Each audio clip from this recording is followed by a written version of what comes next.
What am I smoking again? Fuck. I'll just Apricot Spring Blend and Cane Mint. I just put apricot and cane mint. Oh, we already started, by the way. Oh, oops. Hello and welcome, everyone, to another episode of Cinema Smoketography as we talk about Netflix's updated roster of movies, The Gray Man, featuring Ken and Captain America. Steve Rogers. Dude, this was actually surprisingly a really good movie. Long as shit, but it actually paced itself pretty well. Actually, the pacing wasn't that bad. It was pretty much fast pacing the entire time the movie was going. We just literally finished watching it. I feel like it could have been a little shorter.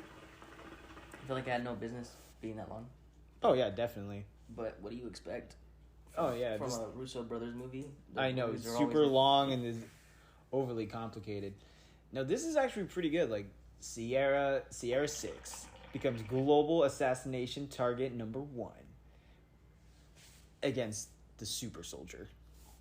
No, fucking a preppy douchebag who is apparently a crazy psychopath named Lloyd Hansen. That just sounds like a serial killer kind of name, like Lloyd Hansen. Yeah, it just sounds like a fucking... Especially because if you look at him with that fucking perp stash and like his demeanor with the loafers. He looks like he belongs on a list. He does. 100%. Like, and this whole movie was actually like super good. Like, I liked how there's a Billy Bob Thornton. Billy Bob Thornton gets like better with age. He's like wine. Like the more he does like his newer work, it's actually becoming way better. Him and Sam Elliott are just getting the roles of like the mentors. Oh yeah, and then who else? Clint Eastwood too. Clint Eastwood just can't act anymore. I feel like the more he talks, the more it hurts. He looks like he just gets hurt when he speaks. The one movie I do want to watch is The Mule. I heard that's really good. I heard it's good, but then I heard other people don't like it either. I mean, that's most movies. Because of Clint Eastwood's acting. My favorite Clint Eastwood movie is always going to be El Torino. Yes. Gran Torino. Gran Torino. That is such a good movie. That is a very good movie. But back to the movie at hand here. Like, before we get too off topic, like, the movie and pacing itself is actually really good. Like, I'm seeing how Netflix is doing so much better to compete with keeping people on their platform. With movies like this, they're gonna keep people, like, at the end of the day. Yeah, especially with the cast of, like, Ryan Gosling and Chris Evans. Right. And like, Billy Bob Thornton. Yeah, and they're getting, like, a lot of good, like, not just, like, good actors. They're getting great directors, because this is a Russo brothers film, after all. You wouldn't be able to tell this was a Russo brothers film unless it said it was directed by the Russo brothers. Yeah. But, like, you can see, like, their elements, although I was waiting for some kind of reference to Arrested Development. Probably. I didn't think about that. Yeah, I didn't see any, but I'm pretty sure, like, there has got to be something later. I know there was a Ken doll reference to Ryan Gosling being Ken. Yeah, and the Barbie movie's going to be interesting, too, and how we're going to see that. That should be interesting to see. I don't know. I kind of want to see it, but then again, I don't know what they're doing. At the same time, we're going to see it. At some point, we're going to have to suck it up and watch something that we're just going to destroy, and that's going to be the movie. Probably. You're probably right. I mean, I'm rarely wrong, sir. I beg to differ. When it comes to my women choices, yes, I am very wrong with that. But when it comes to my movie preferences and what I watch, that is not wrong. I don't know. You just barely watch Top Gun, so... Get the fuck out of here. Like, you're a dick. Oh my goodness. But no, like what I really liked about the movie is like like you were saying, it's a cross between Jason Bourne, 007, and John Wick. Like, it has... And no, it's more like Mission Impossible because of the ridiculous action scenes. Mm-hmm. I feel like at one point this movie was directed by Michael Bay. There were a lot of explosions, especially when they were in... It wasn't Venice, but... It was in Venice. Was it Venice? Yeah, when they were in Venice and they started like getting all the explosions and they had all the cops just storm in. And the reason why it reminds me so much of like Mission Impossible is, well, for instance, the plane crash. Yeah. Like ridiculous fucking shit that should kill you, and like the train scene alone. Yeah, those two were like, and the bus. Yeah, and like all that stuff, and like the tram crashing, and like how he literally could have died like several times, yet it's managed to survive, and that like with some scratches barely. But it's like just over the top action that's like ridiculous amount of explosions that obviously would kill a normal human being. Right. But that's, it's an action. What do you expect? It's an action movie. There's got to be a suspension of disbelief somewhere.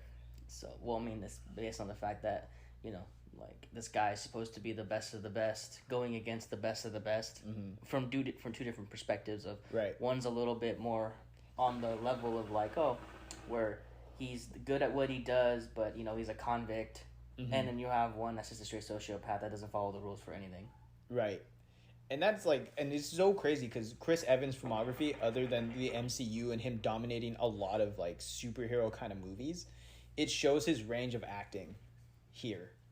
Yeah, because this isn't the first. It's interesting to see Chris Evans taking on roles like this now, like especially because what he was doing prior to like the MCU for so long, and like it's like, oh man, like when you think of Chris Evans, you think of Captain America, but when you see him doing roles like this, you're just like, oh shit, this is not the Chris Evans that we know. Exactly. Because if you watch his earlier stuff too, like he did a lot of rom-coms and stuff like that, and then when I seen him in Scott Pilgrim, that shows his comedy side, right? And then obviously the stoic Captain America. Then we have stuff like this where even in Knives Out, he was like kind of a protagonist there too. His character in Knives Out kind of reminds me of this. The cocky douchebag, I guess. He plays a good cocky douchebag. I think it's just his demeanor of how he acts. And like funny. I said, like, and he's funny in this movie. He's actually he's super funny in this movie. He makes a lot of like good puns all the way through, especially when he's like, "I said no phones while working. It's your phone." Well, who is it? Yeah. And like, how he just like goes back and forth between, sociopath and cool, calm, and collective. Like that's like the best part about it. So were you like me in the beginning of watching this movie, and you're looking at Chris Evans or Ryan Gosling, and you feel like their role should have been switched, but then the more you watch this movie, you realize that you were wrong? No, actually, that I didn't feel that at all. I feel like they fit perfectly in those roles because I haven't seen Ryan Gosling play like that kind of role. It was interesting to see Ryan Gosling take on a role like this because you're so used to him doing more like the dramatic movies or like like La La Land, for instance. Oh yeah, like he's speaking of range, like he's got a lot of range too because he's done The Notebook, he's done romantic comedies like Crazy Stupid Love. Is that what it is? Yeah, I think so. Yeah, like and then he does like and like you said, La La Land. That was actually a really good role, and he can sing, he can play the piano. I don't know if he actually can play the piano, but like that, like their roles and how their filmography led up to this is like so out of place. And could we just talk about how I thought it really was fucking Mysterio versus Captain America for like the longest time, and I went into this and you're like, bro, it's Ken. I'm like, oh shit. Yeah, I was like, dude, what are you talking about? No, it was not Jake Gyllenhaal. Although I would love to see Jake Gyllenhaal and Chris Evans go at each other in any kind of role. That would be hilarious. I know, right? That would be really cool. I haven't even seen what was the last movie that Jake Gyllenhaal was in besides No Way Home? Not No Way Home. I think that was the last movie he was in. He was in a Spider-Man movie after he got canned as Spider-Man to let Tobey Maguire take over. Yeah, I mean, like overall, like this is like a solid like 2-hour movie, and like I said, it didn't even feel like it was a 2-hour movie. When I'm like, holy shit, 2 hours. And as we kind of keep going, like our bowl, I think we started like the bowl's halfway through, and there's still. You could definitely tell this is adapted from a book, because it is adapted from a book called The Gray Man, and then there's more books too, and I think they left room for a sequel to this movie based on how the way it ended. Mm-hmm. So I thought it was pretty. I feel like it could be, you could do another movie with this. Yeah, you can definitely like get more out of this series.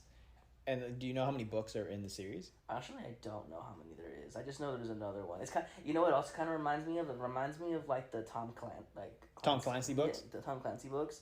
I would love to see a Splinter Cell movie. Actually, that would be a great spy thriller. Something like that. That's what kind of reminded me of like the premise of like like those ones. Yeah, especially in like certain scenes where they even like they had. Let's take the plane scene for instance. Like that had Tom Clancy vibes all over it, where you have to like sneak around and try to get him, and then when you get caught, it's all the way fucked up. Yeah, or like that one show. Oh god, I forgot what it's called. It just came out on Amazon Prime. Reacher. Oh, like, you know what's coming on Amazon Prime 2 very soon? The Lord of the Rings. Oh, yes. I cannot wait for that. Until I get more Star Wars, that's what I'm going to have to look forward to. Which would be a very long time. Oh, I know. But it's all right. But no, like, I don't know. Like, I think, like, what Netflix is doing, and they do a lot of, like, good... They're getting a lot better. Like, the Witcher series is doing pretty well. We're going to get a Yu Yu Hakusho adaptation pretty soon. You were saying that we're getting Stranger Things directors for Death Note? Yeah. Because let's hope that's a lot better. You know, Jen really enjoyed Death Note, the movie. God. No wonder why you guys aren't together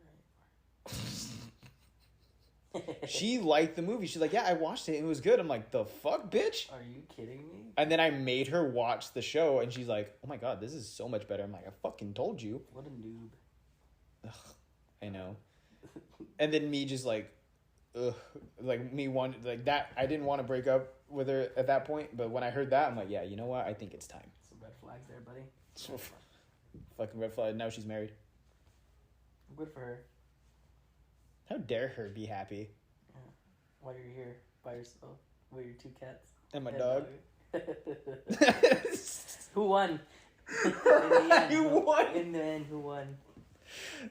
Jesus Christ! I told you, like, other than my relationship statuses, I'm pretty good at what I do here. Like, but enough about my sad life and my poor life choices. It's not an episode of the podcast where we don't make fun of Tommy about a sad life. Is it not? Like, there's always something. But no, like, honestly, like, I would like to see more of this series to kind of go forward. Because it's like I said, it was very interesting to watch, and how Ryan Gosling, the whole time, like, he was so. He's a comedian. He's very like charismatic in his roles. So when I see him as the Ken role, it's gonna be very interesting to see too. And then this like super calm, collective the whole time. It's funny because like when you look at Ryan Gosling as an actor, I don't know if it's just because I haven't seen that many movies of him, but I feel like it's like he has like that effect of like it's Ryan Gosling playing Ryan Gosling. You know, because he's like the same role, like the same like dynamic, charming or like. Same, like, you know, very cut and dry, very limited to words, but he's still, like, charismatic at the same time with what he says. Holy shit, you're right. He does have, like, that same kind of role, like, every time. I think this is the most, like, action-packed role he's had. Yeah, like, it's funny because he doesn't really say a lot of words, but when he says words, they're, like, snarky and, like, funny comments. But, like, he's grunting the majority of this movie when he gets hurt. Yeah. So, I don't know, I was noticing the second time because I watched it, like 2 hours prior before we watched it again. Yeah. And I was like, I didn't really like pay attention to like key little details as I was watching him, and I'm like, he is very limited to what he says in this entire like movie. I think he had like a total of 100 lines. Maybe. Maybe I'm just like nitpicking things like that, but I was like, but there was one little nitpick that I brought up when we were talking. Oh, his age. His age. How it doesn't make sense within the time fact of what it was, because it said he was born in what 1980, right? Yeah. And he went to jail. Like, I don't know what year, but it's 2003 when he meets Fitz. Mm-hmm. And then 18 years later is like, what, 2022? Mm-hmm. So, like, he looks the same. There's a thing in movies called the suspension of disbelief, Isaac. I know, but still, it's like, what the fuck? You know what you sound like? You sound like me when I'm complaining about the Home Alone movies. The age of suspended of disbelief has to be so great to overlook a lot of things. That's how me with the Taken series. It's like Deadpool was right. He just is a bad dad. And you know what? This actually had a little bit of... I've had a small feeling of Taken too when they brought Fitz's niece into it. Claire. So when they brought her into it too, it's like another thing that just happened to be like super dramatic, like super like I have to go get the kid. Can we talk about how Anna Damaris the Armas? Mm-hmm. His character was like a real badass in this movie. Mm-hmm. Like she came in clutch. She took out a whole fucking like unit she by herself. Went in like, you know what it looked like? It looked like she just not only manhandled everything. It looked like she was going in like Deadpool. Yeah. Like all you were missing was some katanas, and it's like pretty much the same thing when he stormed somewhere. Pretty much was like the majority of the ending of this movie were like, and the one thing that also was like you were expecting somewhat of a happy ending, but it kind of was and it kind of wasn't, based on the fact that they got royally fucked in the end. Oh yeah. Like everything that they were trying to do to stop what's his name, Danny or whatever Danny or whatever the fuck his name is. He's a real piece of shit too. Knowing that they were all together, like all best friends, basically in Harvard, and how like basically he's basically a dirty ass agent. Yeah. But like in the end, they got what they wanted. So then, who really won? Like no one really won. So like no, you know. Like, well, I mean, you know what? 6-1. Lloyd is dead. Yeah, I guess in the end, but technically he wasn't the one that killed him though. I know he didn't get the kill, but he's still dead. Yeah, it's true. But like basically, like in a way, but then it was like 6 got back Claire in the end, which sets up a sequel because he's probably gonna come after them now. Yeah, you know what? We won as viewers. that's who won. Yeah, I mean, I guess it's like I said, it sets it up for a sequel. Yeah, I mean, and like I said, it would be very interesting to see what they do next, and how they're really gonna take the story to the next level. That's if they do that. It wasn't highly reviewed as far as critics wise is concerned, but I can see it having a really good audience score, and if it makes a load of money, then that's. If it makes Netflix a good amount of money, they are gonna continue with the series, like that's apparent. Yeah. So at the end of the day, like we kind of won, but at the same day, we kind of like everyone in the movie lost. Yeah, pretty much. I guess that's the best way to put it. You know what? You know what it reminds me of? It reminds me of how Squid Games ended, as the title card pops up. Nobody won in Squid Games, and this is exactly what happened here. It's like I feel like it followed the premise of like a book. You got to find out what happens in the next book. Yeah. You know. So that's how I would see it. Yeah, I mean, I guess it followed the trope of like a book. Yeah, I mean, like I said, like if it's a book adaptation, there's a lot of things left for interpretation. I think that makes me want to read the book, and there's not a lot of things that make me want to read. That's true. Unless it's a comic book. Yeah, and even then, I'm very hesitant. I'll watch a comic story and just so I can hear it out, so I don't have to read it. I'm that lazy. Yeah, that sounds about right. I think the only comic book I actually read page to page is when I was dying, basically, and I gave Jen my credit card. I'm like, go get me this comic book. I want to read it. And it was it was Amber. I sent Amber to go get it, and I was dying because I was like sick for some reason. She got me the Mighty Morphin Power Rangers comic book, like with Lord Draken. Yes. That's the only comic book I've ever finished read, like cover to cover. It's a good story. That's a really good story. Now, if they just make, we're getting another Power Rangers movie? Yes. I can't wait. I heard that. That's going to be an interesting one. And there's a lot of good like stuff coming out too, like that we're all going to be, I'm all kind of excited for. So next month, what do we have? We have, oh shit, what do we have? We have the Ken movie. We have Bullet Train. That's supposed to be another good action movie. Yeah, we're looking to go watch that next week. So there's Nope as well, which I literally just saw, but it depends on whether or not you want to see it. I don't know if you've seen the Jordan Peele movies. I love the Jordan Peele movies. Like that's something I wanted to watch. And when you said Nope, I'm like, why does that sound familiar? And then I saw the trailer as I was driving. Yeah, so like there's Nope, and there's a chance for you to go watch it too.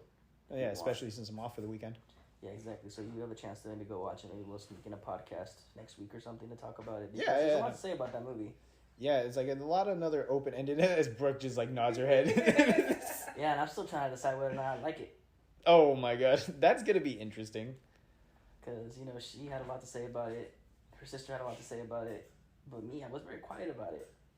I don't know, it's just like, I feel like I have to watch it again. You are gonna watch it again. Probably. Like we have to see certain movies a couple times, especially with Jordan Peele movies. You actually do have to watch them a handful of times.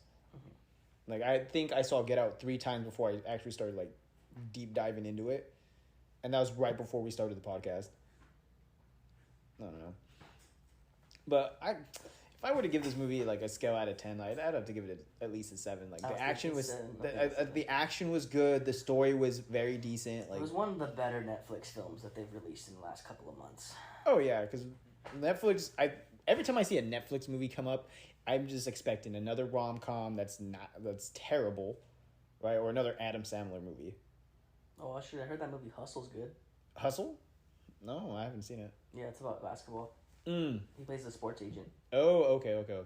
Is it a dramatic role or is it? Yes, it's one of his dramatic roles. Dude, I don't know about you, but I think Adam Sandler is very underrated when it comes to dramatic films. Actually, speaking of Adam Sandler, we just watched Uncut Gems. She just watched Uncut Gems. Wow, you just like... I know, I've seen it. I know you've seen it. Like, what did you... As I fucking take up, like, what do you think about it? It's pretty good. That's one of my favorite fucking movies. Yeah, I gave her some anxiety the first, oh my god, hour, the first, hour, I was anxious the entire time. Everything was going so fast. No, and then given the fact that I deal with addiction all the time, so, like, when I watch these movies, I was afraid to watch it. And then what was the other one we watched? Oh, The Way Back. Those two movies, I was having, like, the hardest time, and Isaac could see it in my face. Oh, man, The Way Back was a hard episode to do. Oh, yeah, dude, I think I started crying. Yeah, it was a very hard episode to do. That's a good movie. No, 100%. It's actually, it reminds me of, it's a basketball movie, too. Oh, yeah. So. Yeah, it was overall, it was a good film. I love how we just like start this episode on talking loosely based, and we just go off topic everywhere. Anyways, 7 out of 10. 7 out of 10, yeah. No, it's a solid movie. I've seen it twice now. I think I'm not gonna watch it again though. No, like this is a good movie. Like I think I can play in the background, like when I'm cleaning or something. Yeah. And like have on, because you know me, like when I do stuff around the house, I always have something in the background. If it's not Friends, The Big Bang Theory, like this is something I can put on the background and just have no problem, like tuning in. If somebody never seen it, like, oh, what's this? I'm like, oh yeah, that's a good movie. So, I guess we'll just leave it at that, right? Yeah, I think we should. Hello. Other than that, guys, Isaac, we forgot to mention our YouTube channel's back. Oh yes, our YouTube channel is back. Yeah, because I decided to finally buy myself a new computer for God knows how long, and I did to put a couple podcast episodes up there. I finally figured out how to download everything to my computer. I'm like the world's worst millennial. Not know how to work shit. You barely made the cut, bro. That's what happens when you get... Bro, I turned 30, bro. I'm old. I don't know how to work technology anymore. Especially with your laptop. It's been a while. It's been a while. So now that I have, like... We're having that come up, so that's actually pretty cool. Our Instagram page is doing pretty well. Stay tuned. We actually have something we have something cool planned for that.